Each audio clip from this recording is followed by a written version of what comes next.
kind of funky. Mic check 1 2. Mic check 1 2. Oh, Super Beasto. Bang bang gang gang. You tapped in again, baby. We got a special guest today from the Homie Hangout or Homie Rascal Reacts. He actually has 2 channels. Both of them will be pinned in the comments here today, and I'll make sure to get them down in the description as well. Tap in with Homie. Always gives a prescient analysis of complicated prison issues, complicated gang issues, things like this. It can be nice to hear somebody actually think about the things that they say. So, wanted to bring him on here and talk about some of the things that I've been wondering about. Specifically this reintegration, the prison reintegration that is happening. It looks like the homeboy's here. I'll go ahead and drop the link. Bam. Need to move this thing there. Bam.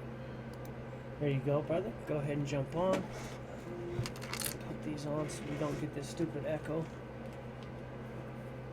Bam. Mondo, what up? Good to see you. Rich DM. See you.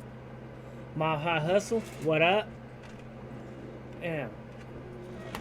Let's make sure. I don't think I can. I think I need to swap it over. That's right. Rich DM, what up? Good to see you, sir. Timmy. Show Jones. No, Gione. 650. What up? Morning.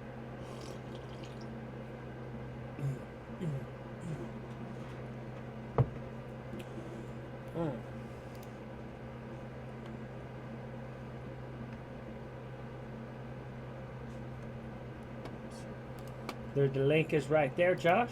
Man, if you want to jump on. Bam. Here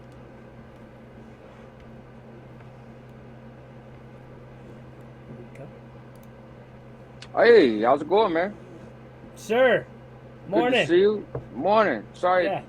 I thought it would let me do. My backdrop, but apparently not. Not when you're a guest on StreamYard. So, oh well. Is that right? Yeah. Learn something new every day. Okay. You was trying to do the green screen. Yeah. Okay. Okay. I was gonna be fancy, man. But that's okay. Okay. Well, thank you for coming on. Thank you for talking with me, brother. I've got some questions. Yeah. Thank you for having me. Yeah, I've watched several of your videos about the situation, and I'm overwhelmingly interested in the situation because it's interesting to think about the dynamics that have led to where we are, right? Because there's so many moving parts and it's constantly evolving, and the faces are the same faces. Because when you get wiped off a GP yard, you go to another yard. You're still the same person, still the same dope fiend, same convict, same addict, still got the same hands. You know what I mean? Right. You can still, So, I wanted to start off a couple things, just defining some terms, the non-designated program facilities, and if you could just give us a short rundown of those so everybody kind of knows what we're talking about, that would be awesome. Sure. So the CDC started, like I said, the non-designated program facilities. It's also called 50-50 yards, although that's a bit of a misnomer, and the integrated yards, right? So that's all talking about the same thing. And essentially, prior to that, you had general population yards, in same classifications and everything else, but they were just GP yards. And then you had, most recently before the integration, you had GP yards, and then you had SNY yards, sensitive needs yards. So SNY is really, but people say SNY yard. To be on a SNY, you need a chrono. You need to have a documentation in your file that says you're an SNY inmate. They also have protective custody, like actual PC protective custody.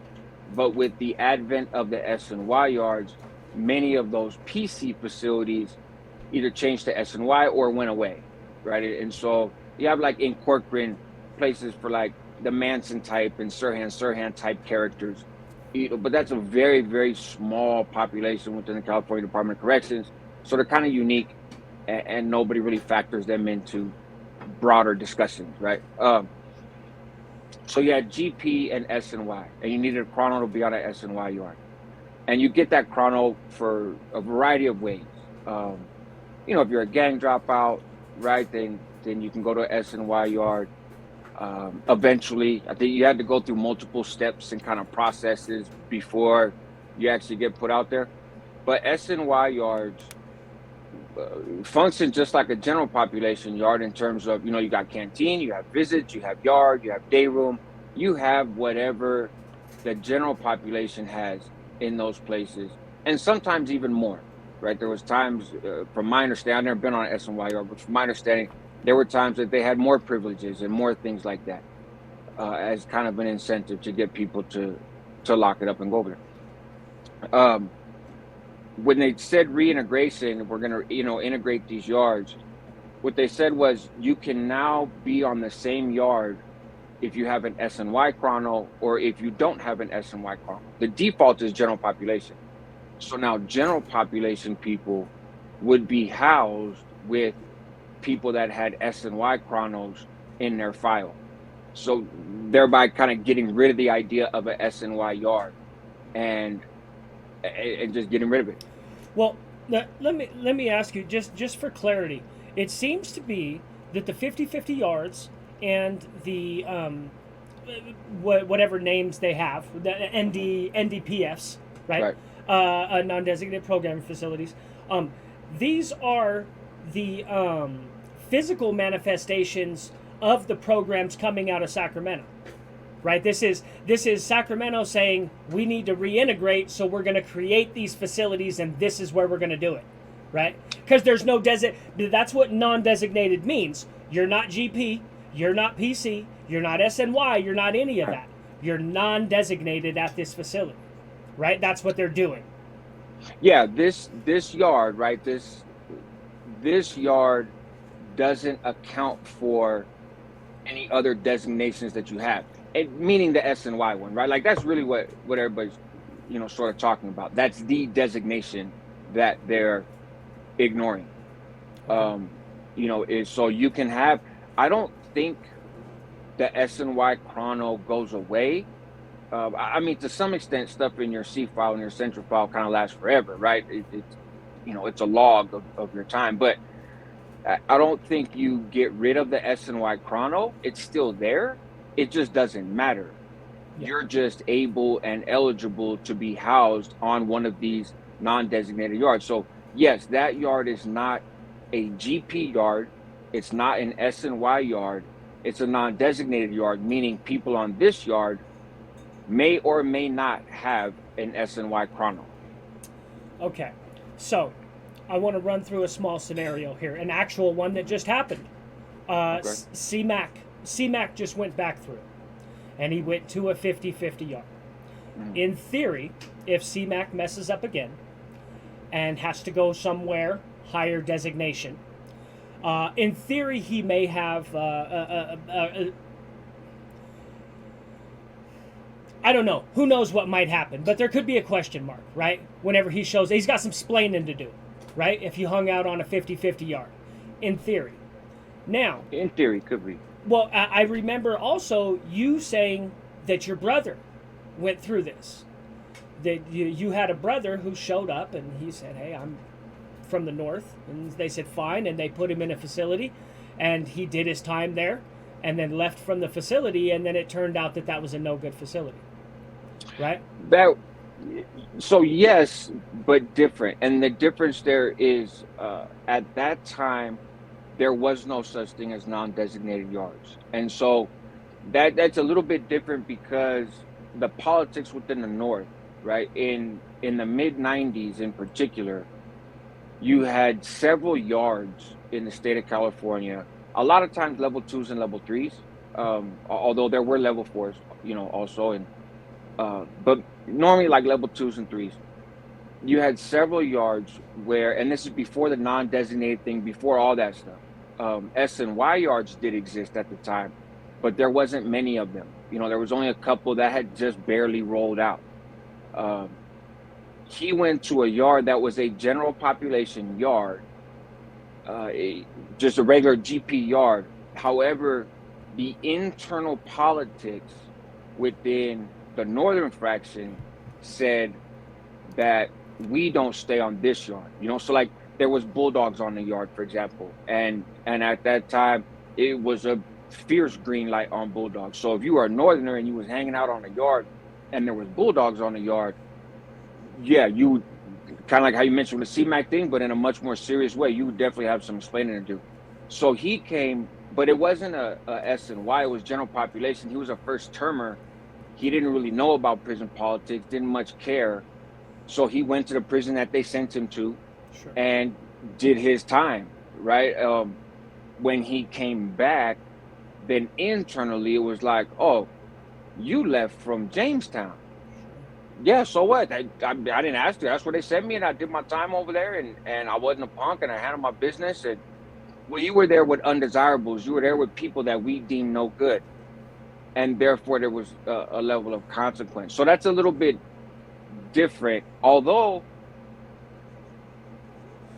there's some, you could make some kind of connection sort of to the 50-50 yards now. Because if you're on an integrated yard, and again, I don't like the term 50-50. I use it because of the shorthand and because it's common, but I really don't like it. I think, especially as it applies to Raza, as it applies to the North and the South, not that I speak for anybody but myself, but there's no such thing as 50-50, right? It's a drop of dirt, pollutes the whole pool.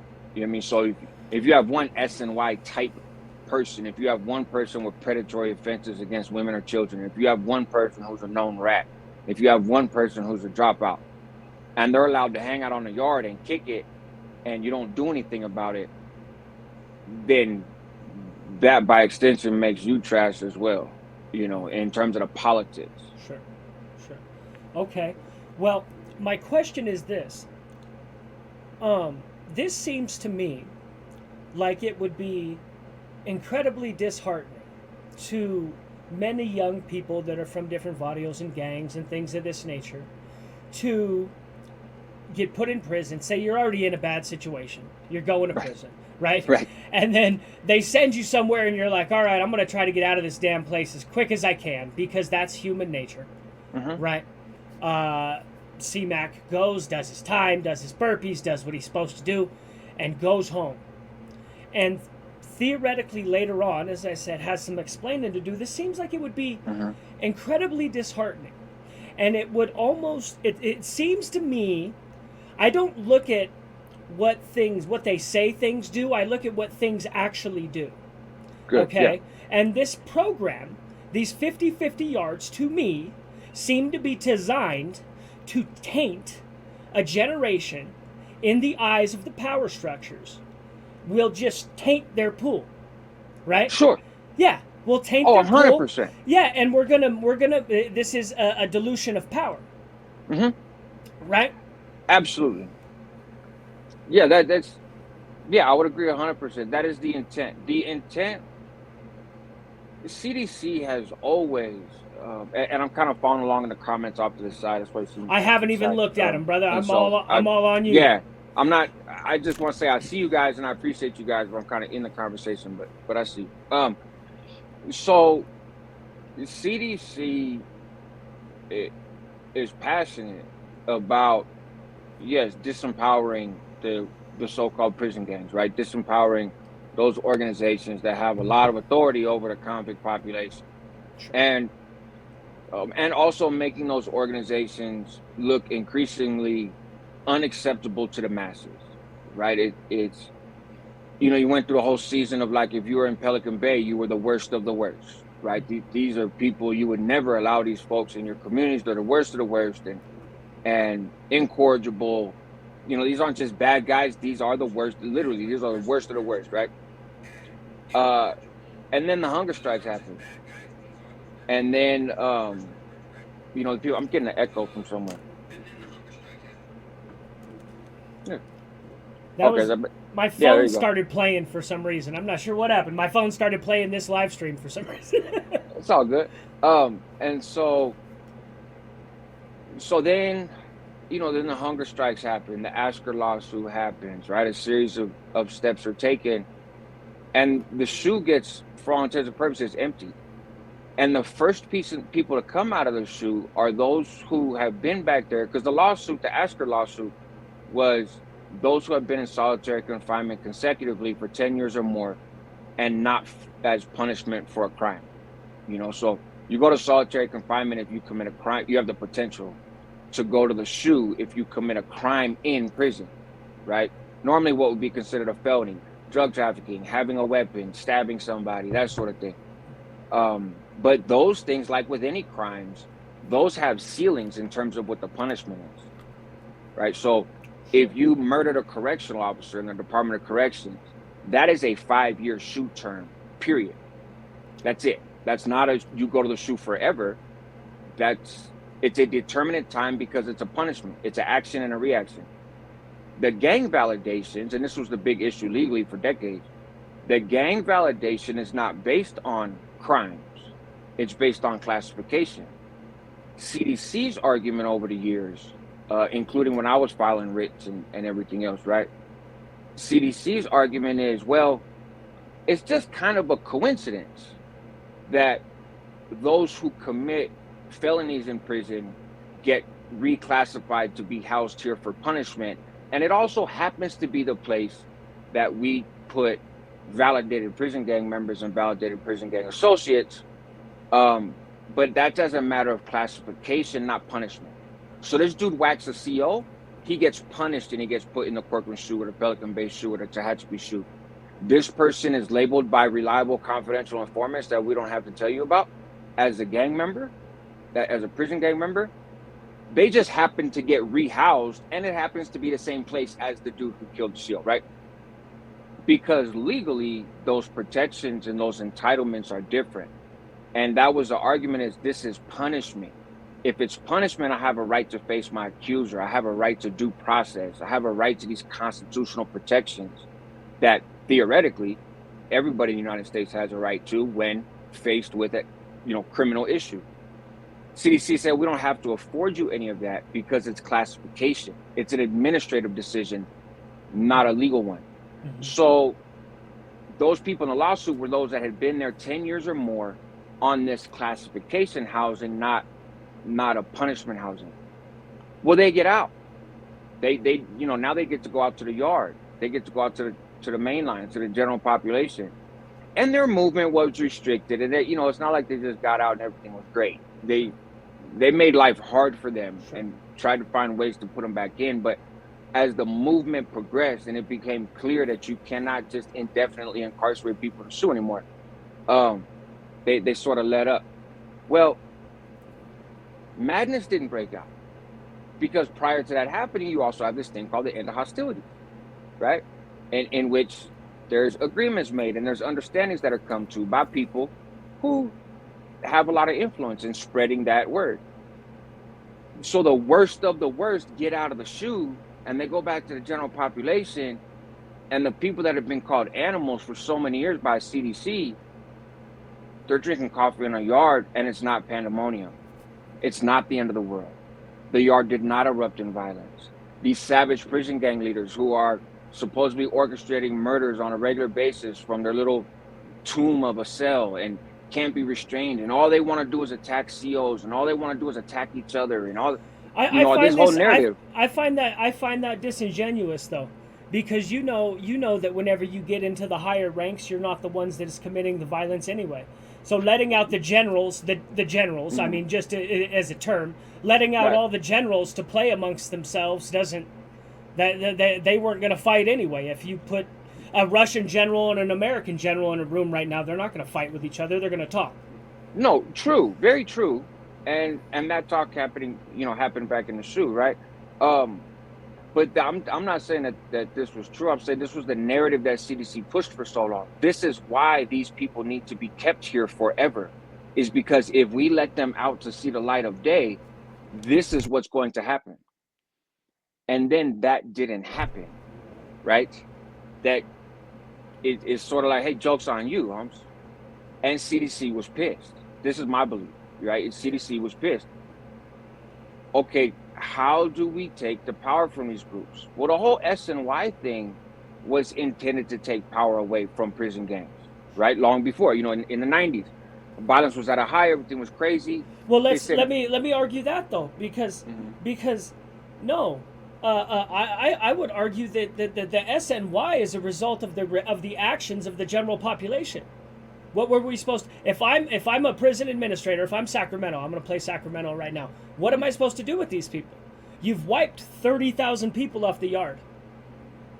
That's an estimate. That's actually a close estimate. About 30. Yeah. There's about 30,000 PC or SNY sensitive needs inmates in the state of California. So what was I supposed to do with these? Well, see, and it's a good question. Were all those people wiped off the yard, or were some of them dangled with the carrot and stick? In the sense of, see, not everybody on the SNY side was somebody that got whacked.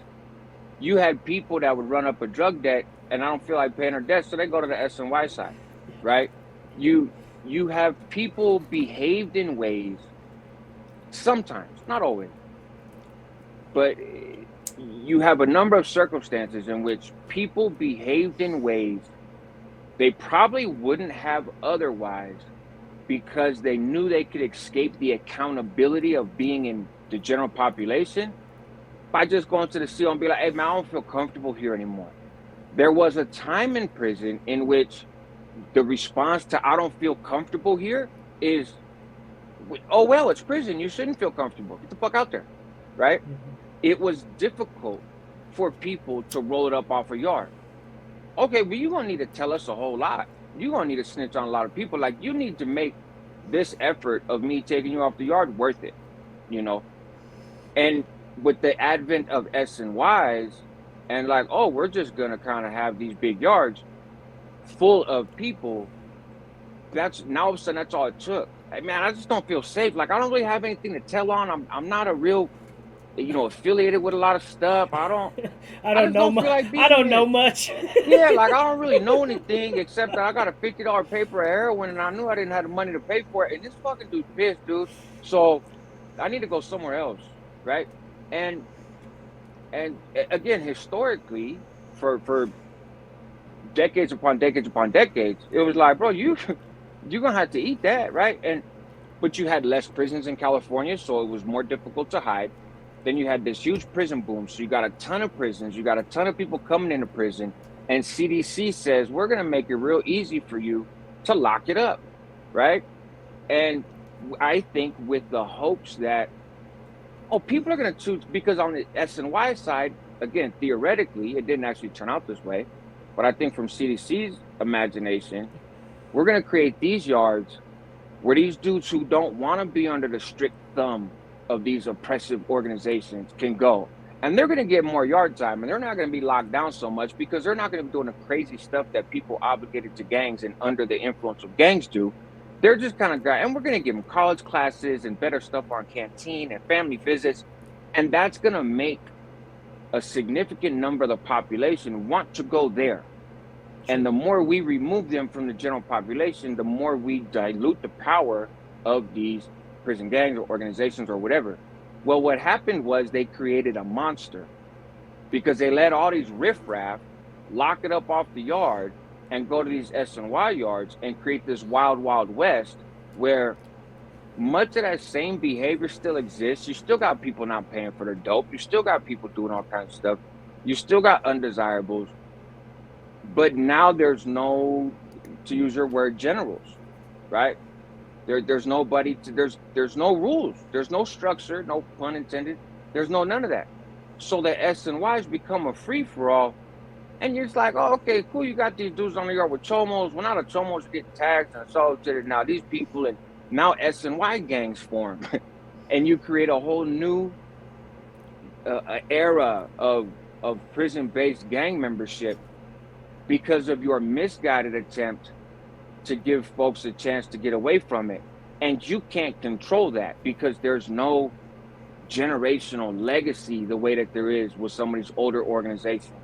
And you don't have that. There's no discipline, there's no rules, there's no nothing. Much more fluid. Right. And so it's, there was a time, we don't work with the COs, right? Never did.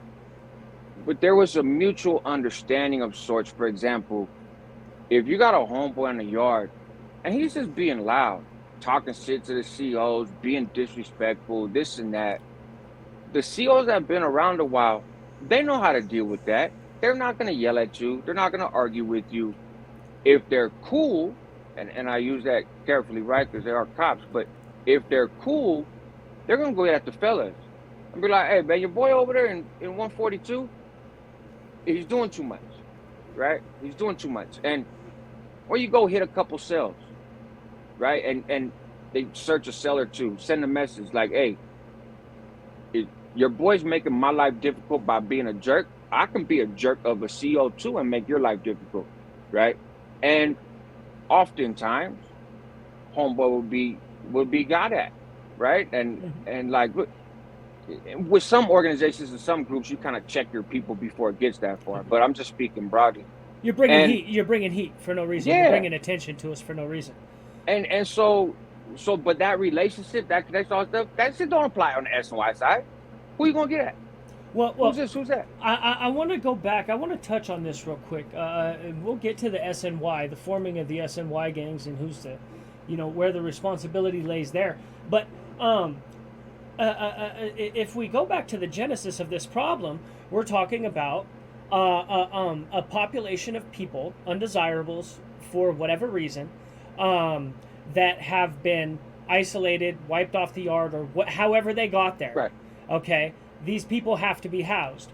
Now, all these generals been sitting in Pelican Bay and Corcoran or wherever else for all these years. They decide this sucks. You know what I mean? Mm-hmm. We want to get out of here. But these are smart men, right? And so I have to believe they realized that they created this monster. They created these SNY gangs. Okay, and I'm going to read you something. I'm going to pull something up here. Let's see. Actually, I'll just read it. This is from Notes on Bridging the Gap Between SNY and GP in California. Listen, read it. I'm listening, but I'm going to step away from the camera just to get my cigarettes. I didn't know that this was a smoking option. And so let me grab my cigarettes real quick. Oh, but I yeah, can hear you're you good. through the AirPod. Yeah, I'll pull it up. Hear you. I'll pull it up right now while you're taking your, while you're grabbing a smoke. I like panel discussions on Gangish's channel. This is dope. This is, so, sorry you're not going to be able to read this. This is clearly an old website that somebody built. Let's see. By a California prisoner, April 2019. These are letters from California prisoners. Okay. Yesterday, we received our first group of general population active prisoners, and the whole event quickly turned into a spectacle. Over 100 prisoners flooded the yard last night in anticipation of these active prisoners. Their purpose was to physically assault these general population prisoners if they attempted to assault any SNY prisoner. While I myself did not go outside, I am guilty of looking out the window in anticipation of seeing some violence. Once I saw how these GP prisoners were virtually swarmed, however, and once I heard and saw how some prisoners became giddy with excitement at the possibility of seeing someone get hurt, my mood changed from one of expectant spectator to one of repulsion, anger, and empathy. Most disturbing of all, however, was the officers literally abandoned these incoming prisoners to their fate. Officers, some not even in gear, simply waited on the sidelines for something to happen, while packs of SNY prisoners taunted, intimidated, and pushed up on these prisoners, asking them if they were here to program or get stupid, waiting for the wrong answers. All of the prisoners who came to this yard stayed. 100 prisoners stayed, general population. However, about an hour prior to this, other GP prisoners were taken to another yard where we know something happened because we saw everybody proned out on the ground. This brings me to a question. They had to know that this was happening. The generals had to know that things like this are happening. So now we're sitting back here. Let's say I'm from the South. Well, we know who my traditional enemy is. Right. So I've got that guy. And I'm not a super fan of the blacks either, right? Because that's kind of how it works. So I've got enemies here. I've got enemies here. And now I've created a whole set of yards where I can't go, where I'm going to get whacked. So I've just surrounded myself. And this isn't just, you can pick any of the gangs. It's not specific to the Southerners, right? Yeah, any of them, it doesn't matter. They're all in the same position. They've backed themselves into a corner where there's enemies on all sides. They had to see. Everybody knows you can't fight a war like that. Everyone knows you can't fight a war like that. So if I'm Sacramento, I look at that and I say, this end of hostilities ain't because they want out of the hole. It's not because they want to sing Kumbaya. It's not any of that.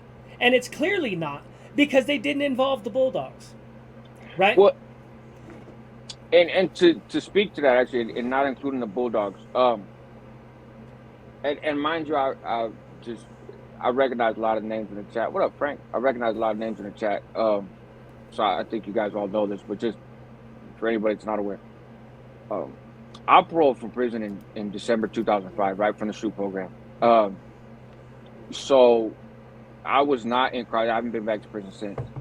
So I wasn't there for the end of hostilities. There was not even such thing as the short corridor when I was there, right? The short corridor collective form where they took the validated folk, members, and none of that stuff was happening when I was up there. Now we had a door policy, right, which had been instituted before I got there, that was strictly between, we'll say, the North and the South, right, to use generic terms. But that was it. But the end of hostilities, if you read the language of which I know you have, and if folks go and read the language of it, there's no accidental words in there.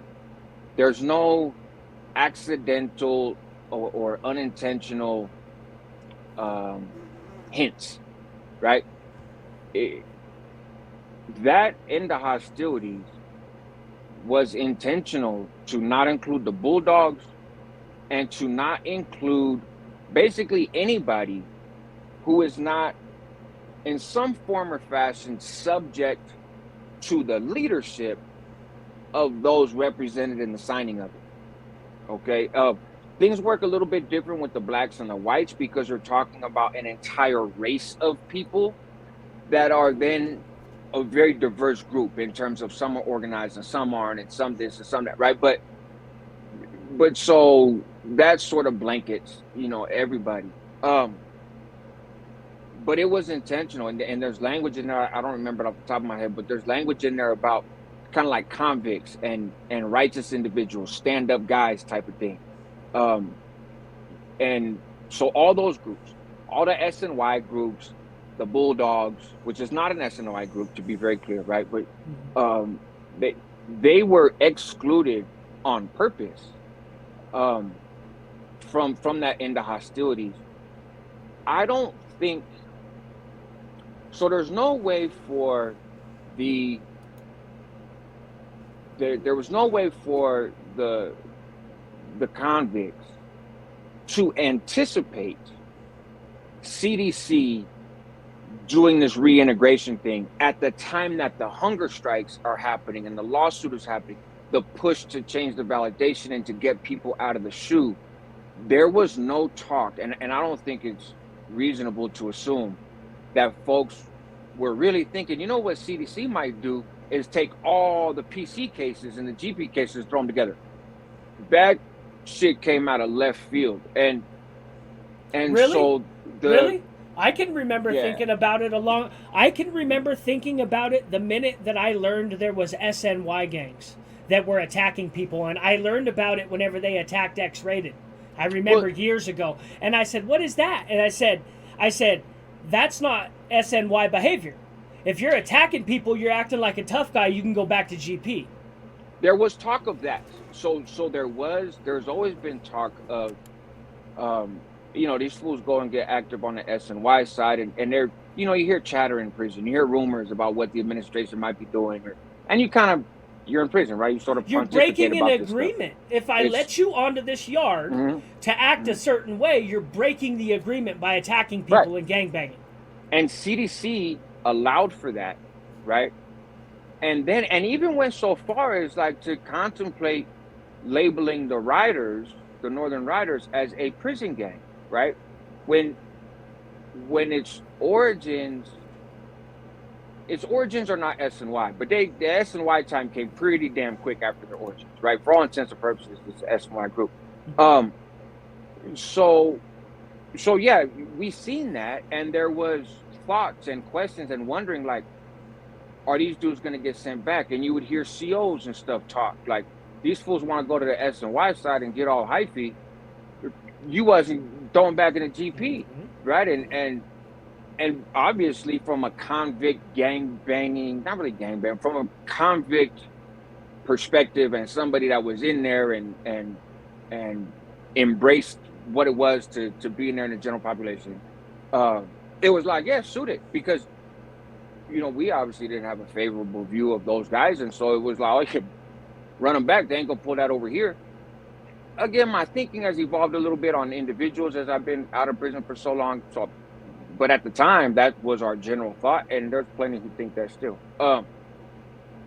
But these guys coming out of the SHU, there was no thought that CDC would actually do it, or I never heard any conversation about eliminating SNY and mixing them in the general population until CDC presented this proposal of the non-designated program facilities. And I think, so these guys coming out the SHU, was it all about kumbaya? Of course not, right? That's an element, but there's more to it. And I think anybody who kind of understands the lifestyle and understands the environment can read between the lines in terms of the various advantages to the lawsuit and the hunger strikes working and getting folks out of the SHU, right? And not all of them are sort of, we can go play hopscotch, it's a little bit more than that. But there was a feeling, I think it's safe to say on the part of some, I don't speak for anybody, it's just my thoughts, a losing control a little bit of the yards, right? But whether or not that was happening, folks wanted out of the SHU. And so they came back, right? They get back to the yard. And that's why I grew up, I've seen you for a long time. Appreciate it. So they come back. They come out to the yard. And I think CDC sees that the end of hostilities is holding up. It wasn't just lip service, right? It was actual. The end of hostilities was maintaining. There was not violence, but there was violence internally with groups. So all of a sudden, instead of folks getting slashed with a razor for stepping out of bounds and getting removed, folks are dying now. The homicide rate, a lot of people are getting killed in prison now compared to a few years prior. Yeah. Really. So I mean, and this brings us back to our problem, right? When left to their own devices, you're going to take a bunch of people's lives, right? And that's what got the generals put away in the first place, right? Except now the focus is internal because they know. See, because you can't politic on nobody else anymore because it's an end of hostilities. So of course you're just going to politic on it. If you just put a yard with nothing but Southerners, what, you think they're all just going to get along? Oh, of course not. Yeah, that's and, right? And we've all been through that, right? Like any group segment, when your numbers get too deep, you know what happens? You start whacking your own people because you have to have an enemy. There has to be a threat. There has to be an opposition. It's a pissing contest. So now it's you can kill your own people, right? Because that's your business in-house. You just can't do that to other groups because of this end of hostilities. Well, that's great. And right, it still sucks. it's I've people still are got, still if I'm getting it. Sacramento, I've still got a bunch of dead bodies on my hands that Right. I have to answer for.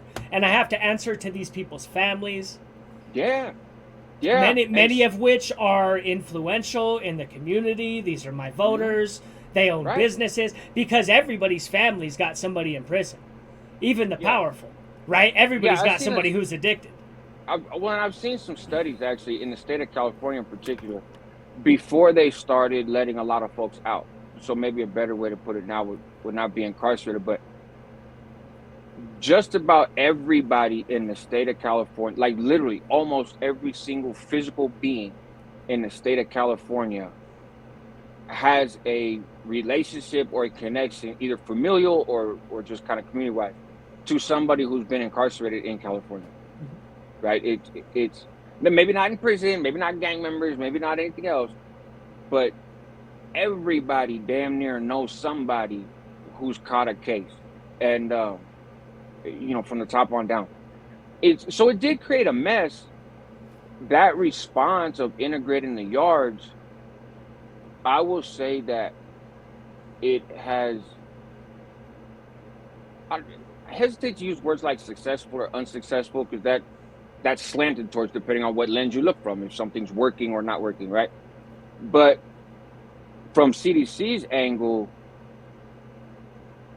I don't think many people in prison thought that this integration would continue. And definitely some folks put a lot of effort. There was bloodshed, there was fighting, there was this, there was complaints, there was hunger strikes, there was trying to rile up the press. There wasn't a real public appetite.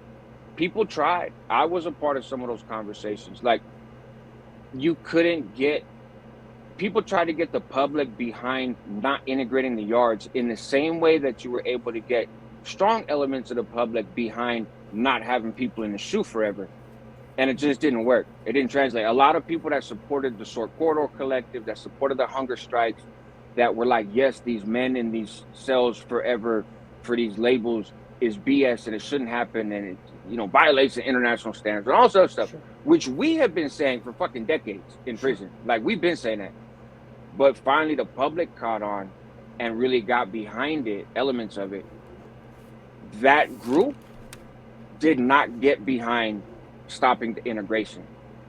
Um, there just wasn't the only real outrage, so to speak, from the public was the families of individuals incarcerated who were now put in positions to have to act in ways that they didn't want to and that they shouldn't have. In terms of mixing these yards, like you're on the type of yard that you're on. You're doing your time over, whatever that looks like for you, whoever you are. You're on the yard that you're classified to be on. Those two groups couldn't mix, and it's always been known that they can't mix. And CDC mixed them and created artificial issues between those groups. I will say it has worked from, I think, CDC's agenda in reducing the influence of the gangs because a lot of people are staying on those 50-50 yards, bro. And you don't have in pretty short order, if we really think about it, in pretty short order, there are not many quote unquote general population yards left in the state of California. There are not many yards, not prisons, yards that you can go to as a non-integrated person. And there's no level ones, there's no level twos. I think there might be like a level 3 yard here or there, maybe. There's a couple level 4 yards. Some of those level 4 yards, for example, in Salinas Valley, you have two 180 yards in Salinas, C facility and D facility, right? And those are split, uh, C upper, C lower.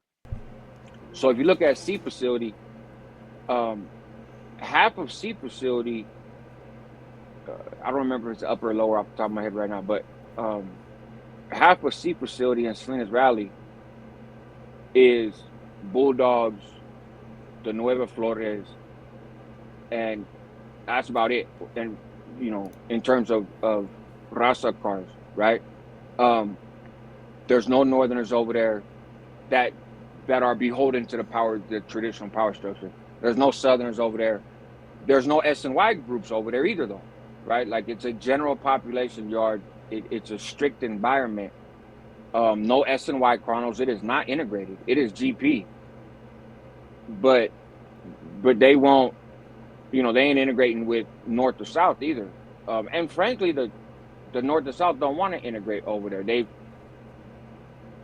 They've stated publicly that part of the end of hostilities is because there's an element within the end of hostilities agreement also that CDC is a partner in the agreement. Check this to the out, extent though. that they won't house people in hostile situations. They call it the end of hostilities, right? But baked within the end of hostilities is the mandatory assaulting of A ton of people.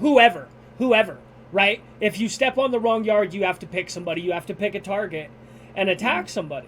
Now, I find it ironic that people will say, oh, well, CDCR, rehabilitation, whatever. It's not rehabbing anybody. They've created, left to their own devices, the criminal gangs have created an environment where it's mandatory for you to assault people if you get to the wrong yard. This is regressive. And those wrong yards are to the nth degree. Astronomically. Yeah, those wrong yards are soon becoming damn near everywhere. Except how's this good for your people? How's this what's best for your people? It's not. But since when is what's best for the people the objective? This is. I thought it was. No, it's. What was it? Cesar Chavez in them? Yeah, Chavez is dope, but Chavez wasn't a prison gang member. So it's you get the reference, though. I know 100%, 100%, and that's right. That's why my response is what it is too, right? So if the argument is prison organizations, influential people in prison, however you want to classify it, I'm not calling anybody anything, right? But whatever groups want to call themselves or whatever, are they making it increasingly difficult to do time in California and be in their favor? Yes, absolutely. And some of them have been doing that for a long time, right? Hence, like I said, in part, the flow on the SNY. Now, not everybody on the SNY side is a victim, so to speak, of gang politics and gang stuff, right? People over there for a lot of different reasons. But in terms of the gang element, yeah, you lose a lot of manpower when you run a tight ship, right? And the tighter the ship is, the less room, the less people are going to be able to hack it. And now you've made it where CDC, and again, it's a chess match. And on this one right now, CDC is winning in its chess match.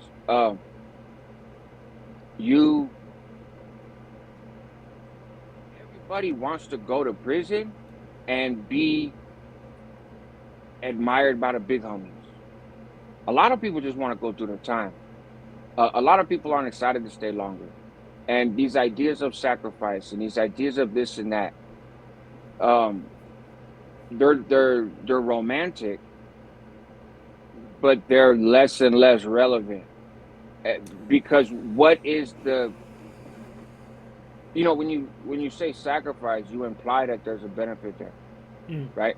So, where's my benefit? And CDC has so many of these integrated yards. Like I said, the majority of them, right? I believe. I don't have exact numbers. I've been looking. I've been talking to people, and I can't find exact numbers on how many non-integrated facilities exist still. But there's not many. But I go to the joint right now. I catch a case. I go in there. By default, if I'm some random Joe Blow, they're gonna throw me on an integrated yard. And it's easy for people to sit on the comfort of their couch, and get online and, oh, bro, I'm active. I'm with the functions. I ain't gonna do this. I ain't gonna do that. And da da da da da da da.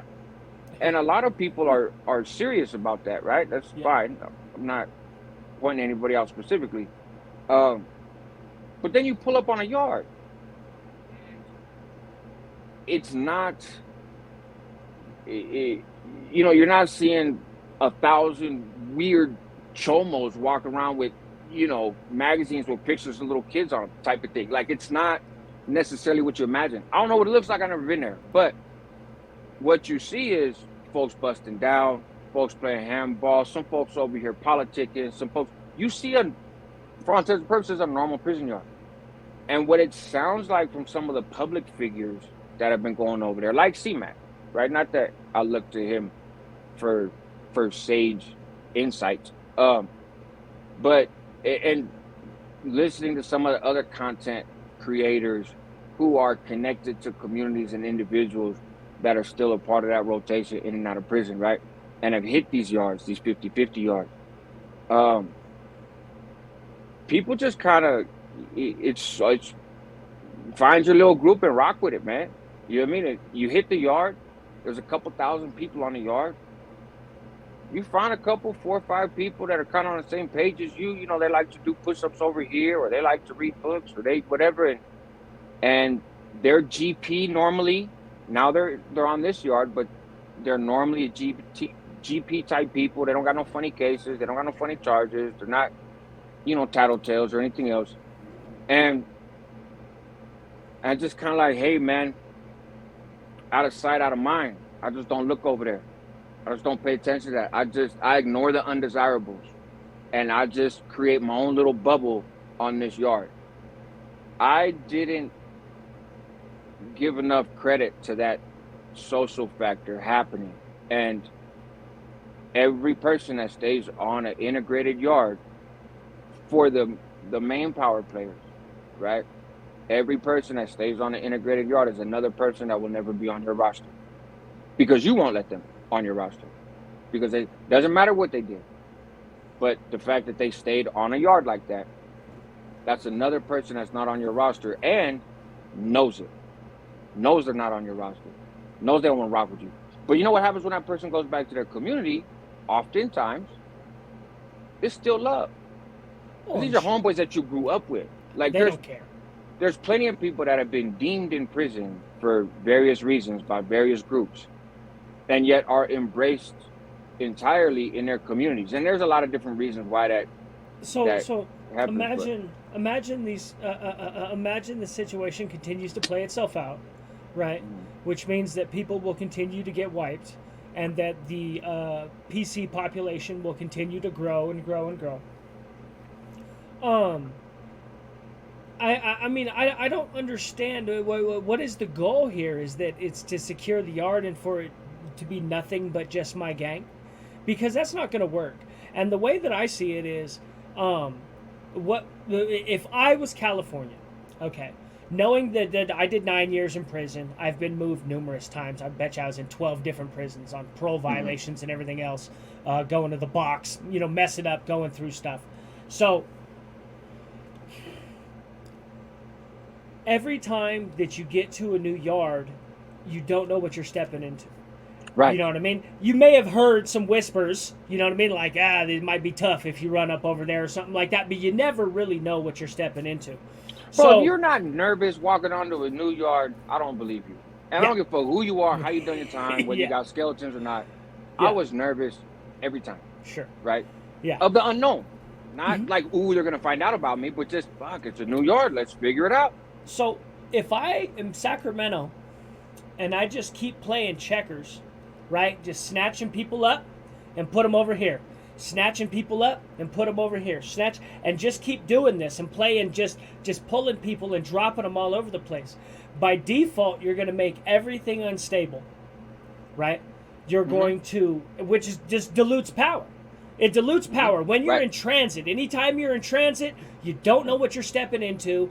We've got a place out here called Cell House 5 that's a transfer hub, and it's just this huge wall of 6 tiers, and you don't know who's there. And you're going to have to sit there for a couple days till they figure out where you're going. So it's like walking into a new prison, and I've seen it go bad for people. There's 15 opposition and no homies. Right. And you know what I mean? And so anytime you're in flux is dangerous. Mm-hmm. whenever you're in flux through yards. So I don't see why they wouldn't continue. Just continue to do it, and it's gonna dilute power. No, I think they will continue. I'm not reading the comments, but I'm catching little stuff here and there, and I think uh Martin 9400 says something about this is like the new normal. On this, let me answer this question real quick. I guess, does Josh think guys drop out because it's a tight ship, or because these newer generations are softer and softer? What once normal is now considered harsh and extreme by some softies. I think it's both. I think people, and this is in general for just for affiliates, not specific to one group or the other, right? Um, People drop out either they they no longer believe, right? So whatever aspired them, the cause, the movement, the we can achieve this, all that other stuff, they no longer believe that for whatever reason, and so don't want to be a part of it because don't see it reaching. They don't see that path reaching the goals that they had in mind when they got on that path, so they jump off the path. Or obviously fear is a factor sometimes, right? Like just dudes don't like you, or they want you to do something and you don't want to reap the consequences of that, or just whatever, just fear. Tired, although I think that being tired part is similar to just sort of this path isn't really going to take me where I thought it was going to take me when I got on it. And hope. Sometimes people get a little spark of hope, man, a hope that things could be different, a hope that things might play out different. And so it is not a bunch of self-confident, hopeful, ambitious, I can't wait to society and be able to stay out in society type of folks that link up with prison organizations. Like that's not their target audience, So I think they drop out for all those reasons. In terms of the changing demographics, I haven't been in prison in a long time. Just based on kind of watching society and sort of having some communication and contact with younger people, in their 20s. I think society in general is not really with all that. Softer, so to speak, I guess. Youngsters, they don't want to listen, and I'm generalizing, and I sound like one of those old guys that talks about all the youngsters, but they don't really want to listen. A lot of them don't aspire to be that guy, right? Not in that sense. They don't want to be the man in prison. They want to be the man on the streets. They don't want to be the man in prison. That doesn't that doesn't entice them anymore. Yeah. When I was young, many of us wanted to be the man in prison, and now I'm cool. You can keep your push through mustache and black coffee. I'm good, right? Like, and so just the demographic, it's changing. So they go in there and you got to do this and you got to do that and you got to listen, and it's ordered and it is very disciplined and all these other things. There's always been groups of people. There's always been people who are like, I'm not running that program. I think that number of people is increasing. Yeah, just because of the age. I wouldn't necessarily call them soft. I just think they're viewing stuff. They view themselves and the world around them differently, and so that's just not so important to them. Just how it goes. The consequences are higher on those yards right now too, because of some of the individuals that you have out there, right? The consequences are, like I said, there's a reason that slashings have gone down and stabbings have gone up. Right? Doesn't this seem regressive, though? Doesn't that seem antithetical to the end of hostilities itself? That we agreed that violence should rescind, not increase. Yeah, but again, the end of hostilities, or just where we focus the violence. That's all that's changed. Right. Yeah, and if you view this through the lens of these organizations exist for the advancement of the masses within their reach, right? Their umbrellas, Sure. Not just not just the members, not just those at the top of the food chain internally, but that they aspire to uplift their broader community, whether it be just behind walls. But if you look at it that way, then there's a ton of shit that doesn't make sense, because that's not true. Because that's not the purpose of their existence. So their behavior does not align with somebody where you're like, value system. yeah, you say this is what you want, what you're doing makes no sense. Well, because what you think I want is not necessarily what I want. Good point. Good point. You know, yeah. But I think that's also becoming increasingly clear, right? Which it is what it is. But no, it's the power is being diluted. There many times in history, since the 70s, I don't know about in the 60s, but at least since the 70s, actually late 60s too, CDC and law enforcement and the government has declared, in particular, a couple prison organizations to be dead. We have ended this organization. This group, we have dismantled this group. This group is gone. They're not coming back. It's over. And so far, that has never been true. Yeah. So I wouldn't go that far now, but the landscape of what it is to do time and what it is to be affiliated, because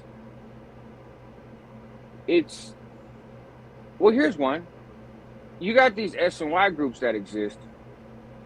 They're not all weenies. They're not all cowards. They're not all tattletales. Not all tattletales are weenies or cowards either, right? Like, so the stigmas about them that you would hear in the general population, those guys, this. It doesn't necessarily apply across the board, right? There are people like that, but not all of them. So these SNY gangs exist. Some of them are sharp in the ways of gang stuff and organization stuff. They've been trained by the best, right? Some of them at their time were the best, and now they're over there. So they still exist on these integrated yards, right? The ones who don't exist are the ones who refuse to go over there. See, so if I can be on an integrated yard and be a part of ABC Clique, because ABC Clique is over here. And ABC Clique got some SNY Chrono people, right? That were backdoor politics. And they might have some, you know, they got some different people over there. Now I might have some people in the ABC Clique that are not SNY Chrono people, that haven't done those things, that are GP people, right? Fundamentally, like you said, still the same person. You can change the chrono, but the caliber of the individual doesn't change based on this chrono in their file, you know? So I can recruit, I can get stronger, I can have a greater influence over here. And the reason for my existence is in part as a response to one of these major organizations that exist over there, right? That's what I mean. In particular with the North, you talk to some folks that are a part of what I always call degenerate groups, right? Degenerate gangs, degenerate group. And they're things like, bro, our issue's not with the North. Our issue's with people up here in leadership, right? I'm still a Norteño. I'm still a homeboy. I just don't fall up under that. And I refuse to be subject to that. But I otherwise I view myself still as the same. Now you can call yourself whatever the fuck you want. If that group doesn't let you hang out with them, you can call yourself whatever you want. But there's a lot of other people that would say you're not. And so, but now I'm somewhere where they're not. And they won't come and they won't be. And their voice is gone from the conversation. Sure. And I'm not only on this yard receiving folks that have some kind of dirt or folks that have been some kind of victim, because everybody on the SNY fits in one of those two categories. You either got some dirt on you or you've been a victim. That's I think that's fair, right? So I'm not only getting those people over here now, I'm getting dude that just got popped off the street with a pistol in his pants because he's got level 3 points and he's coming to an integrated yard because they got level 2 points. Because they got level 4 points, but they're going to try to put them on an integrated yard unless they behave in a way that shows they can't program here. But they come over here and they don't really want to book nobody. And they don't have to, so they're going to post up. I can get stronger. They can't, because they won't step on my playground. Right? It could wind up adding to the strength of some of these SNY groups, but supposedly the reason for integrating SNY in general population is because, in part, the SNY got too carried away. Well, you didn't get rid of the gangs on the SNY. You didn't say we're going to integrate the yards, but we're going to take all the riders and all the 2-5ers and all the norteños and all the sureños and all these affiliates and do something else, and we're just going to take entirely non-affiliated people and put them together. That's not what they did. So, well, what they're going to do is what works, right? Like the video you made about it not working with the Bulldogs. They said, oh, okay, that was a bad idea. Pulled back on that. They're going to do what works. And there's plenty of facilities where it is actually working. That's the thing, that people can't argue. It is, folks are going to these 50-50 yards and staying.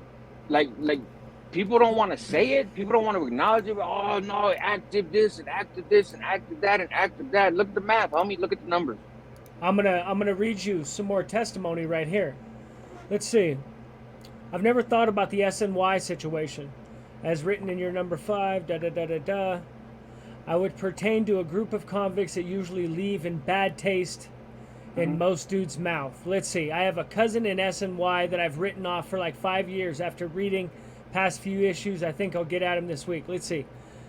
I have a new bunkie who is a GP prisoner who came here to VSP as part of the integration of SNY and GP. There have been no problems with him, and I am using this as an opportunity to learn more about how all of us can build unity using the UFPP statement and principles as a guide. We are here to appreciate all the material support. There's 3 here. 3 stories here talking about successful integrations. Yeah. And then one that was horrible. One that went absolutely horrible. There's tons of scenario. And like I said, these people are going back. Their families don't love them any less. Their homeboys are like, bro, you can. In some neighborhoods, yes. In some neighborhoods that have a strong connection to those GP yards or whatever. And with some individuals in neighborhoods that push that line and take that real serious. Sure, right? But oftentimes, you still go back to the same neighborhood. Ain't nobody gonna go spray your house, right? Because you went to an integrated yard. You still got your family still loves you. Your kids are still gonna give you a hug. Ideally, you want to like get a job or go to school or do stuff in society that doesn't involve criminal activity and going back to prison. None of those opportunities are cut off from you because you went to an integrated yard. Sure. And as this continues, I didn't think it would play out like this, but since it is, as it continues to play out like that, the draw to be active, quote unquote, is like, why? Well, I think the generals. I think we've done the experiment. The experiment has been run, and the generals have spoken. If you go speak to the generals, they say, you probably don't want this. They'll tell you that. Right. You know what I mean? Even the ones that aren't poisonous will tell you probably don't want this. So the experiment's been run, and the conclusion is there. They weren't happy about this, but I'm going to address this right now. This with in Colorado, it says definitely more strict. It seems like you can be deemed no good a lot quicker in Cali than Colorado. Also, the politics are a little different between the North and South. In Colorado, this is what you got to do. Whenever you get through diagnostic, they say, whenever you get to diagnostic, they ask you, and whenever you get to the prison, your new prison, whatever prison you roll up to, you walk in a room with the gang coordinator, everybody does, and they say, you got any enemies? And that's the question. Do you have any enemies? And you say no. The answer is always no. The answer is no. That's the only question. Do you have enemies? Nope. If you have enemies, they give you what is called a SEP, a separation order, right? Now, almost inevitably, because of a process of elimination, you can figure out who's got SEPs on you, right? Because they'll tell you, maybe you're talking to your case manager, like, man, I'm trying to get over to this prison. you got separations. You can't go there, right? Oh, so when they ask the enemies, the SEP thing is individual to individual, not like my enemies are people from this area. It's Nope. my enemy is Gangish. Yep. I don't mess with him. Oh, okay. So Yeah, we got the same thing. all you gotta do out here is say no, and Mm, then if someone chooses you, if someone wants to fight you, you pretty much have to fight out here. Now it's within reason. There's exceptions to the rule. If the fight is just way overpowered, you could be like, you know what, fuck you, homie, get away from me. You know what I mean? right. Or we'll just make it a bigger situation. Since you want to pick on people, big dude, how about we'll Mm, just make this? We could just make this political, right? right. So you can. It's not that you can't turn down a fade. You know what I mean? There's some of these dudes are monsters. They look like football players. How about Right. no? How about we'll just go to war, right? Right. So, but in general, if it's at least a decent fight, homie, you got to go in the room and go heads up. We go heads up out here. Black, white, Mexican, it don't matter, homie. You go heads up out here. Go heads up. You can't have nothing, no sex crimes. You can't rat on nobody, and can't have no separations, dog. And that's what makes a good person here in Colorado. Now the thing is, the SOs, the sex offenders, are integrated into the population, but there's also what we call like NACs, non-affiliated Caucasians, and these dudes make up a large chunk of the white population. And so the thing is, if the white boys tried to just take everyone off the yard that wasn't with the program, every white boy'd have to rush like 6 white dudes. We got you right. The numbers on that. Yeah. So just eliminating the sex offenders from the yard isn't really. You'll get your whole car taken off the yard, is what'll happen. If a couple of my dudes go wreck a chomo, they'll just take our. Oh, you guys, what? You guys think you're running? You think you decide who's on our yard? We'll just take you. We'll just take your whole ride out of here. And so you have to put up with them, but at the same time, they'll look the other way when you victimize them, because they don't like them either. I think that sounds similar to what I've heard from some people who talk about the SNY side, where they're obviously, that's where they exist prior to this whole integration thing. And that's kind of what they would say too, is those characters sort of keep to themselves, and you can't blast them all because you get in trouble. But you can victimize them in other ways. So yeah, it sounds similar. It's so you said you. I'm sorry, man. You had questions, so I'm sorry. Oh, I get to talking and rambling off, and I don't actually get to the. Oh no, you want to make sure I get to your questions. Well, I got a loaded question here for you. Okay. And it's about a statement you made, and you said reintegration is a solution looking for a problem. Solution lacking a problem. Yeah, well, but you don't think that the criminal gangs having a stranglehold on the GP and yards, and really on the SNY yards? That's basically what we have now. Is we have gangs that have taken over everything. We just doubled the gangs.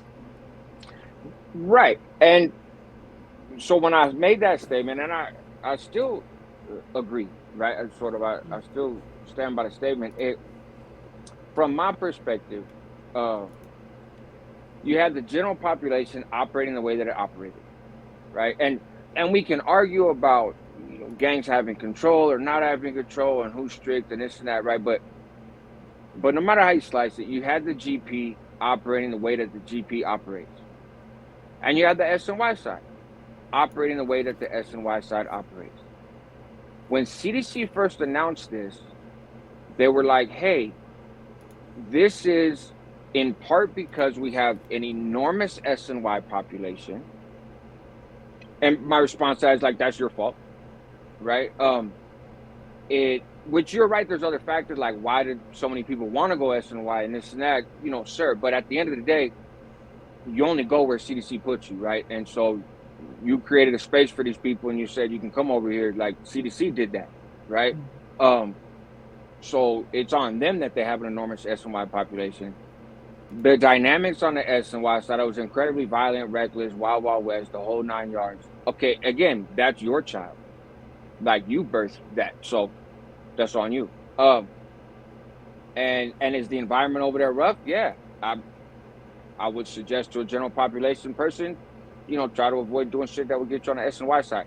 Which again, as somebody who kind of understands the politics, I get it. But for one, we're not just talking about people up under different umbrellas. We're talking about the whole prison population as a whole. So the SNY side was created by CDC. Yes, it's large, it's enormous, and they got a lot of violence.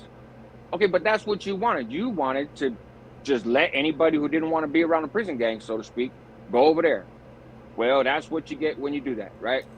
But they have a program over there, and there's a program in a GP. And then they were like, well, you have to learn to be around people in society that you may not like.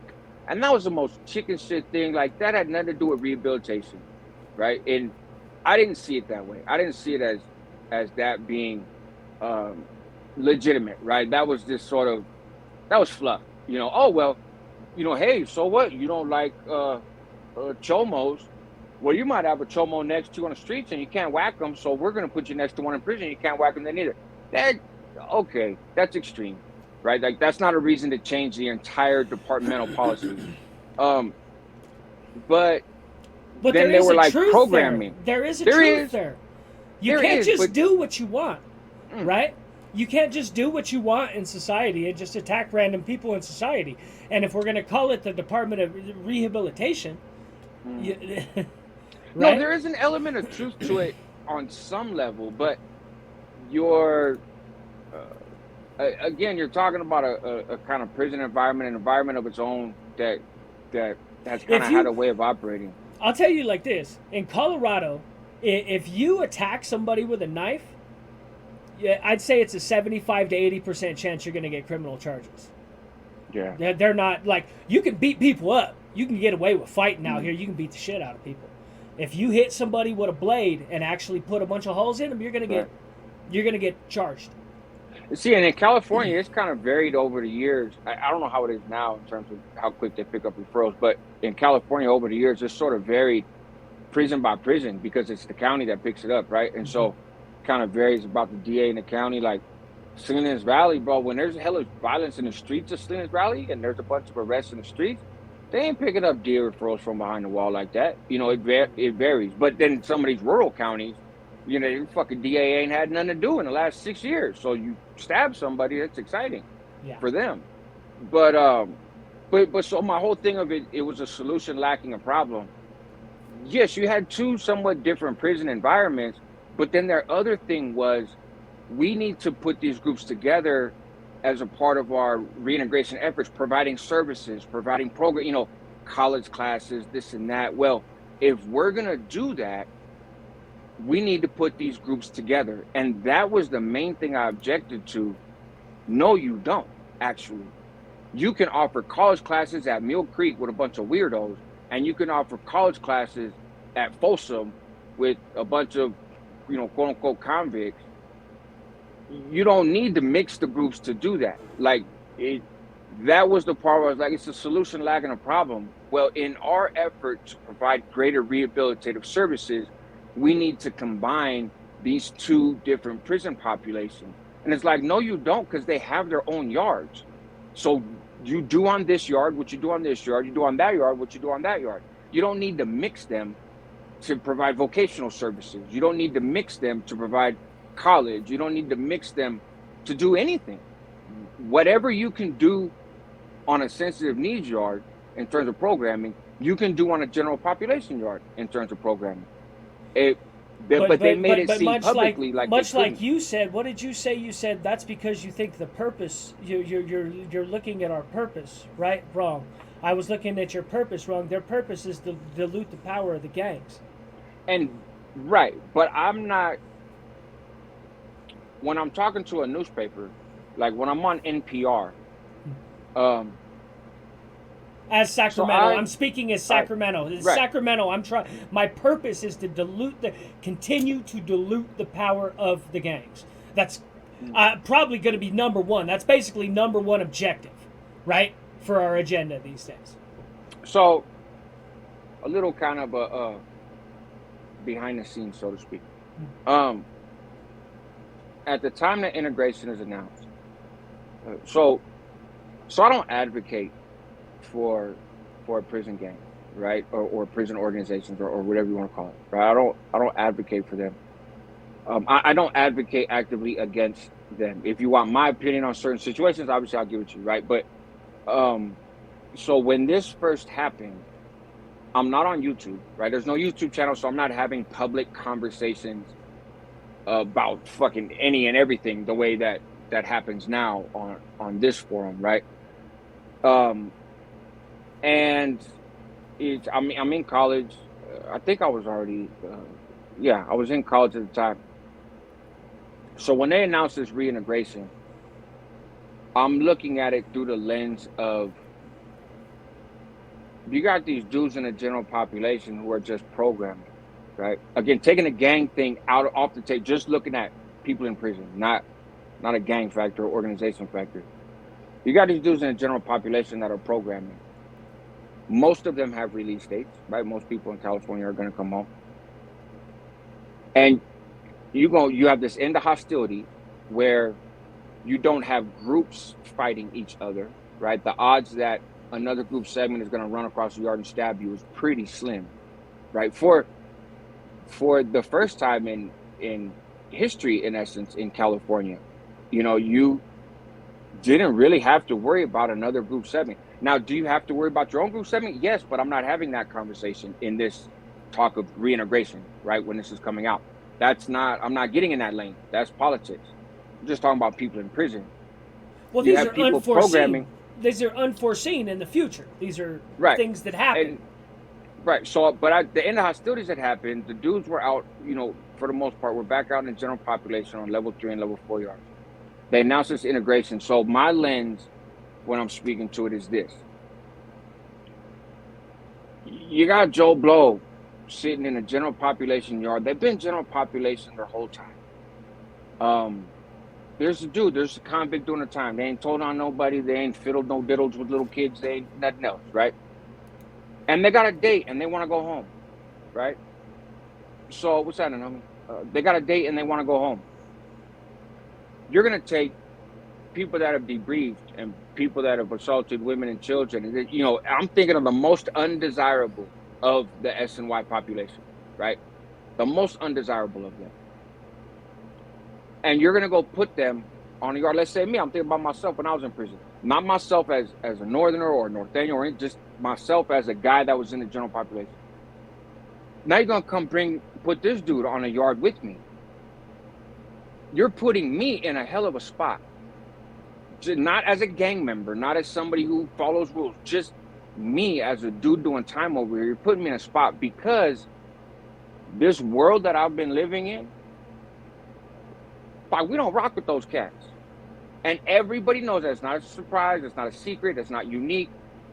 We don't rock with those. You keep those people separate for a reason, right? And now you're gonna come bring them over here.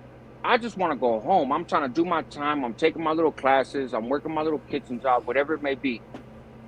And you're putting me in a space where the odds are high, much higher than before this integration idea. The odds are high that either A, this weirdo coming from the SNY side, who knows damn well they're not going to be welcome here by a whole lot of folks, and by folks scarier than me on this yard, right? So they're going to want to get off. They know better. They know what prison looks like, right? They know how prison is. They're not going to want to stay here. So there's a chance that they could wind up attacking me just as some random general population person, right? Hit somebody and get off the yard. And that sucks for me and my family, that I could wind up getting stabbed or sliced or getting my ass whooped while I'm minding my own business in the general population where I've been doing my time maybe for the last 10, 15 years, and now I'm going home in a couple years. But also, isn't that disingenuous though? Because the bulldogs have been considered in the undesirables, right?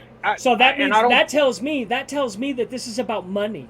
This is about money and power, paying your taxes and doing what you're told. That's what gets you. That's what makes you a good boy. Is paying your taxes and doing what you're told, because they've considered the bulldogs undesirable. That's nonsense. In the eyes of right, but like I said though, that's a separate conversation. My public conversation at the time of the integration is just looking at convicts and inmates, right? And and for argument's sake, we'll say convicts are in the general population, inmates are on the SNY side. Okay, don't. I'm just using easy language, Yes. right? Don't take it personal. Yes. So your average convict is now being put, yeah, for real. Your average convict is now being put in a dangerous situation, which could lead them to be harmed, could lead them to be in a situation where they catch more time, where they don't get to go home, not because they're a gang member, not because they're affiliated, not because they're trying to get over on the system, but because you, CDC, want to take inmates and throw them on this yard. And that's not going to just go over like a blasé walk in the park. And that's what I meant by a solution lacking a problem, and something that was not fair to those doing time. Now, a separate conversation is, well, how these organizations operating fair for who's doing time in this and that. That's a whole, and we've had a little bit of that, but that's a different conversation than when I'm speaking out publicly against the integration. I'm saying, look, if your loved one is an inmate, it's messed up that they're talking about they're going to put that inmate with some convicts or put some convicts with that inmate. And if your loved one is a convict, it's messed up that the same thing happened. Like, I'm not picking sides in, I'm not choosing sides. I'm saying it's a bad look for everybody. It is horrible what has happened to the Bulldogs, right? It is horrible what's happened to all the people. And because we knew it would kick off, right? Like, everybody knew there was going to be some degree of violent repercussion to this integration. And that's why I was like, CDC doesn't have to do this. Now, again, when you talk about the gang piece, that's fine. CDC wasn't highlighting the gang piece publicly when they were announcing it. They were saying this is a necessary step in the rehabilitation of the prison population, in preparing them for society. And I was saying those are false equivalents. Saying, oh, because there could be a sex offender in your neighborhood somewhere and we don't want you to go kill them on the streets, that's against the law. Therefore, I'm going to put one in the cell with you in prison to prepare you for the eventuality that they may. No, that shit doesn't make any sense. And that's what I was pushing back against, was that solution like, bro, oh, well, we have to integrate them to provide these classes. No, you don't. You can put classes on that yard and classes on this yard. You've been doing it for fucking years since you created this model of SNY and GP. You've been doing that. You don't need to change. They didn't need to do anything. And that's why I said at the time, and I still believe, this is a response to the end of hostilities. This is a response to, oh, we said the worst of the worst were back there, and you guys basically called our bluff. And the worst of the worst are now on the yard. And remember, at that time, there wasn't a huge amount of internal bloodshed, right? There was no external. There was no, intergroup fighting.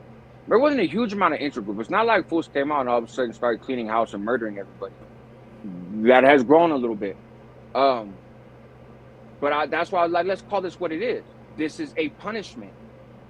But that punishment, that consequence, oh, okay, you're going to make us let you fuckers out the back?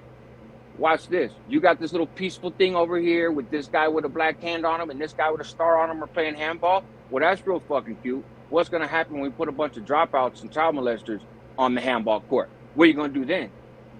And that's why I was like, bro, that's not cool. Well, that is this... I would ask this. Is this a response to CDC are losing control? Because they've clearly lost control of general population. Because they're going to wipe whoever they're going to wipe, and those are just the goddamn rules, right? Mm-hmm. So they have no control over that. That's a madhouse, basically. It's controlled chaos, right? But, you mean the SNY side? Yeah. No. The GP side. On the GP side, they're clearly going to wipe whoever they want. You're not going to be here, right? All the groups have agreed nobody's going to be here who's undesirable. Fine. Okay, so they've lost control of that. CDC has lost control of that. Now they've lost control of their experiment on the SNY yard. So they've lost control of both of them, so what do they have to lose? Well, and that's the thing is, it's an interesting question, like, what do they have to lose? because I don't much care about them, right? I'm looking at, like I said, the dude who's just trying to do his time, But you right? have to think like them. And right, but for them, yeah, but because everybody, SNY and GP in prison is equally expendable to California. They don't give a, they don't care if you're a prison gang member. They It's don't not care if my you're a fault. chomo. They don't care if If you're a I'm rat. Sacramento, it's not my fault you assaulted somebody. But I would argue that it is when you put somebody that you know, and you know this not because you got some secret intelligence. You know this because you've been managing a monstrous prison system in this state for a really fucking long time, and it's generally operated this way. And you as Sacramento, have taken intentional steps to shuffle around the playing field in the past, and now you're basically hitting below the belt almost. Like all this shuffling and all this other stuff. Now you're just hey, I'm gonna grab your nuts and twist and poke you in the eye with a thumb type shit. Like I'm losing. And that's essentially what they did. And that's fine. You don't like the prison gangs. You're mad at the prison gangs. Prison gangs mean this. That. Okay, whatever. They exist. CDC has a lot to do with the fact that they exist. CDC has a lot to do with both their emergence and their ability to achieve the level of power that they did. CDC has had this relationship for a long time, right? And so their hands are not clean in this. If not for some of their decisions, these organizations wouldn't exist. Like, so, and that's fine. Lessons learned over time. I get it. Like, nobody could have predicted in, 65 that shit was going to look like this now. But that's there's some responsibility there on them as well. I'm looking again just at the dude doing time, the white dude, black dude, the other, maybe thinking about it in the terms of others is even a little bit easier because they tend to not really be affiliated, right? There's the others. Not that they're not with the business. Don't want no others getting at me like, hey. But now this dude's date is liable to get fucked up, or he's liable to get cut up, or whatever, because CDC's pissed that they're having a temper tantrum, because Sacramento is having a hissy fit, because their propaganda, they got one-upped. Oh, not everybody in the shoe was the worst of the worst. Not everybody validated as a prison gang member is a prison gang member. Not everybody who was a prison gang member, it has the same influence as everybody else. You did not need basically the entire Pelican Bay shoe and the vast majority of the Corcoran shoe and the vast majority of the Tehachapi shoe filled with damn near all brown people, right? There's a couple white guys, a couple black guys, and other here and there. Most of them back there for stuff that they did. Some of them validated.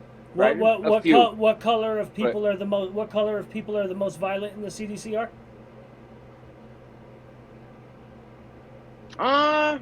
Brown, black, white, other. You got 4 choices. I don't know, man. I see some Woods do some monstrous hits, bro. You got some. They got some white guys that be poking the shit out of motherfuckers. But it's the gang. And that kind of opens the door to another conversation in terms of the racialized gang label, right? This idea of gang is because if you're brown in the streets of California and you hang out with your friends, you're a gang member. And then when you go to prison, because what group in California, what race has been split into 3 different races, right? Northern Mexican, Southern Mexican, and Mexican National. The blacks don't get split up Bloods, Crips, Bay Area, whatever. The Woods don't get split up NLR, Skinhead, Sacramaniac, A-Beer, right? Their bed card, their fundamental bed card in the tower, for the white guys is a white bed card. For the black dudes, it's a black bed card. For the others, all of them got the same bed card, whether you're Filipino or Poly or Asian or Native or whatever.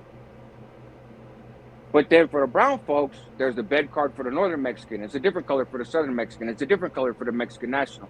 So there are steps by the government that take place that feeds what happens in prison.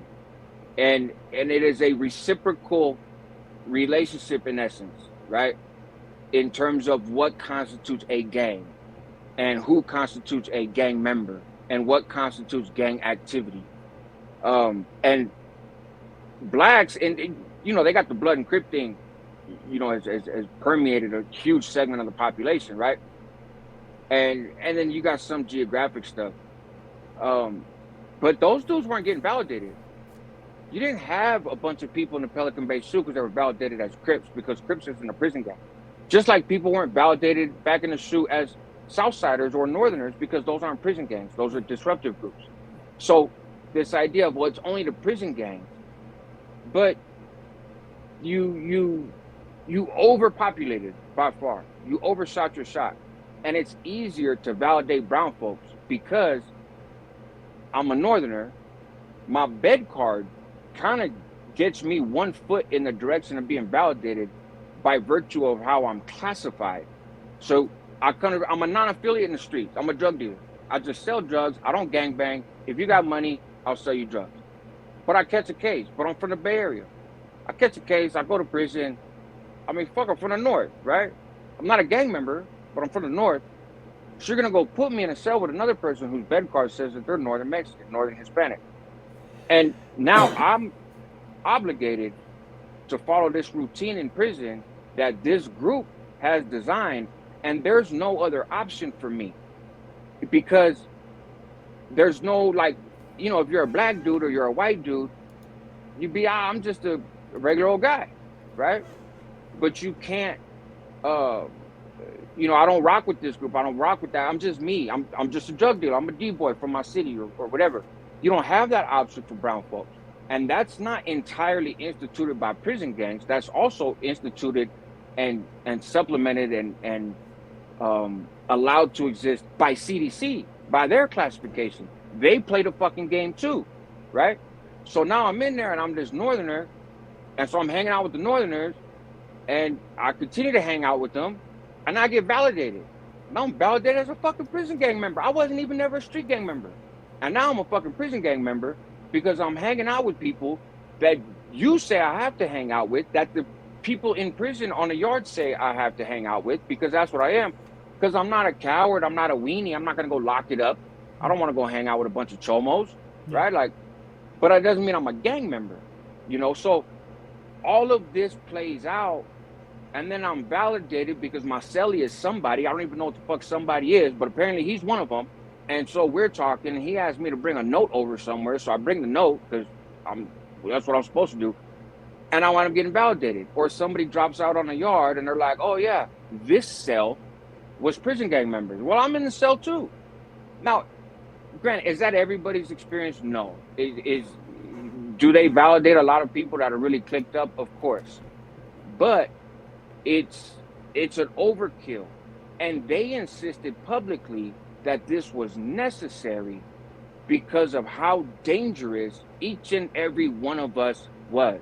And the vast majority of the one of us was Northern Mexicans and Southern Mexicans, right? Like overwhelmingly, not even fucking close. So we get out to the yard, and newsflash, folks just kind of want to program. Now, are there individuals in some senior spots that make some big decisions and got some stuff going? Sure. And does that have consequences and repercussions and residuals for everybody? Of course. But most people aren't that, right? Most people aren't part of those organizations. Most people, they're just doing time the way that time is crafted for them to do. And CDC threw a huge monkey wrench in the average person's time when they decided we're going to take the SNY and a GP and throw them together. And that is my issue with the integration. You want to attack the gangs, that's fine. You're pissed off because the fellas won. Because the propaganda actually was propaganda by CDC. It wasn't true that everybody back there is the worst of the worst. It wasn't true that indefinite solitary confinement in the SHU program was absolutely essential to maintaining safety and security in the general population. That wasn't true. Yet for years, Jews deteriorated in that environment and in that atmosphere, right? And families were separated. And of course, you know, so That's cute. So it's, I say, not because I'm a proponent of gangs, but because hats off to these dudes getting out of the shoe. As it has some residual consequences, this is not, yes. But I was back there for a really long time. Not as long as those guys, but I was back there for years. And I'm glad to see CDC lose in the sense of the truth come out. And the truth was, we didn't all have to sit back there forever. That wasn't necessary for the reasons that CDC said it was necessary. And props to the fellas for being able to put together something, whatever other motives there were, for being able to put together something that allowed for people to get out from the back and see their families and hit a full drawn canteen and do all this stuff and get some business, right? Like get closer to their families in terms of geographically. And so hats off to them for that. That is a win. And for CDC to respond with this massive action that affects everybody doing time in some form or fashion, or has the potential to impact everybody doing time, not just the gang members, not just the shot callers, not just the people with other motives, not just the hyper-capitalist, predatory, fucking pinky in the brain people over in the corner, not just them, but everybody. And because you're pissed off because you got exposed as being full of shit with taxpayer money and with laws and with all this other stuff, you were full of shit for a long time, and real consequences were faced. People died back there in the shoe. People essentially died mentally back there in the shoe. Like, the idea of the shoe was to make it so unbearable that you wind up dropping out and telling on the fella, right? Like, it's, so everything is this fight against the prison gang. But a lot of people back there in the shoe weren't upper echelon prison gang members, yet we were back there indeterminately. We were back there indefinitely, right? And facing these conditions because you want to break a couple nuts, right? But so we all got to endure this.